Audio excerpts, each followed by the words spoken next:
ഞാൻ നല്ല ഇടയനാണ്. നല്ല ഇടയൻ ആടുകൾക്ക് വേണ്ടി ജീവൻ അർപ്പിക്കുന്നു. യോഹന്നാൻ 10:11.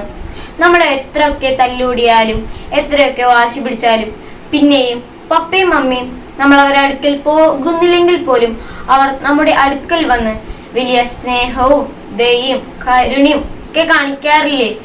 എന്തുകൊണ്ടാ? നമ്മുടെ പപ്പയും അമ്മയും ആയതുകൊണ്ടാണ്.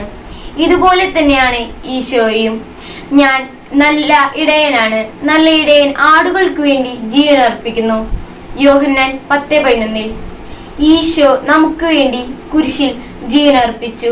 യേശു ആണ് നമ്മുടെ ഏക ഇടയൻ അഥവാ ഗുരു. നമ്മൾ ഈശോയിലാണ് സൃഷ്ടിക്കപ്പെട്ടിരിക്കുന്നത്. ഈശോയ്ക്ക് വേണ്ടിയാണ് നമ്മൾ നിലകൊള്ളുന്നത്.